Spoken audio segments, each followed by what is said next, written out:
Admittedly, if you're a Manchester United fan right now, life is not dull, but there have been some stories off the pitch and in training that have not been positive news for Erik ten Hag. Let's hear from him for the first time, talking about the likes of Jadon Sancho and also Harry Maguire and Anthony as they have Brighton at home tomorrow. First of all, clarify whether Jadon Sancho is in the squad for tomorrow. And also, there was a lot has happened since you spoke to the media after the Arsenal game. Could you just kind of give us an indication of what's happening and why there's this issue? We close the game. We work on the feedback. We give the team feedback. I think we played very well in Arsenal. You could already see before the game, we trained very well, we played very well. I think we deserved much more in Arsenal. It was not on our side. That was definitely the outcome of our analysis. But you see, we are progressing against a good Arsenal. But minimum, we had to get a draw there, and I think we should have won there. But we didn't. But we take the performance, and also in the last 2 days when all the players they came back, we trained very well, and we are ready to fight Brighton. Very good Brighton, but we are really looking forward to. We have a lot of energy.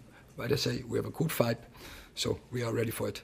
With respect, I asked you about Jadon Sancho and his response to what you said after that game, and also the statement that came out yesterday, whether there's been any resolution to that. I think everything is set. So, and as I said, the squad is strong, the squad is in good spirit, good mood, go into the game.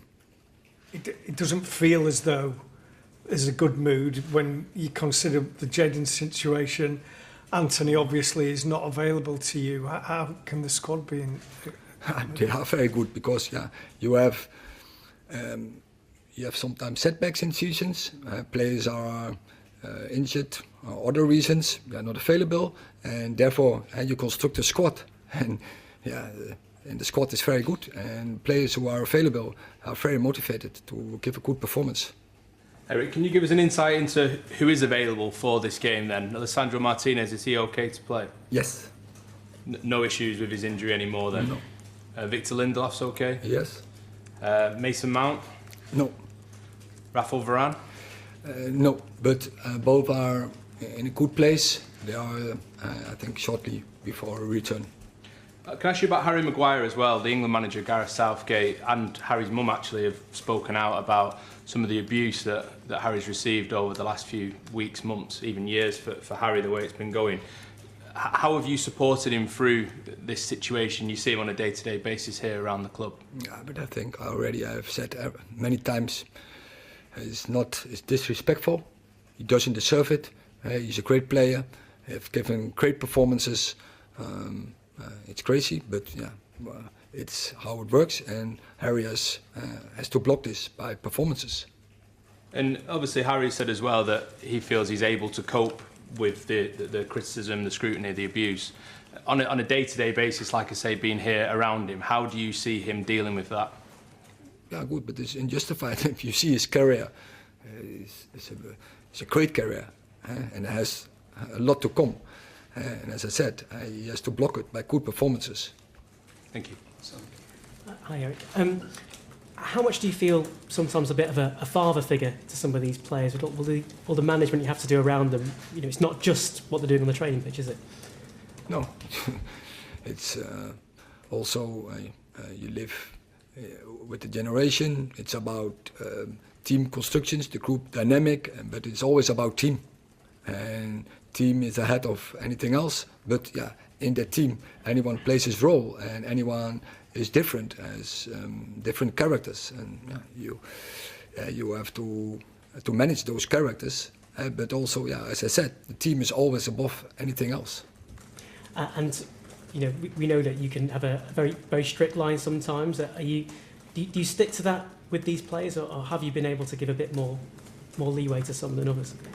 Yeah, but strict line, that is what the point. But the club asked me because there was no good culture before I entered last season to set some standards, and that's what I did. Yeah, then it's my job to control the standards.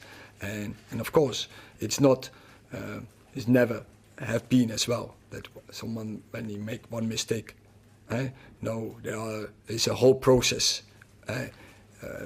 before you come to a certain outcome about strict lines. But yeah, if staff of players or whatever if there's a structure to cross lines, you have to be strong, absolutely. And you mentioned there about culture and how the club's changed since you arrived. Of course, Brighton was your first Premier League game. Where do you see this team now against Brighton again compared to when you first started? Oh, I love it to play them because it's typical, and we had 2 great games in spring against them. You saw it was really head-to-head. We know we have to play tomorrow to our best because they will let you sacrifice and suffer. But also, it gives you a lot of options. So I'm really looking forward to go into that fight. Thank you. Okay, well, Sorry. last Hi, question in this Harry. section. Do you have an idea how long Anthony may be away from the club? No idea. Have you spoken to him over the last few days? Is he okay? Of course, he's disappointed, but he is okay.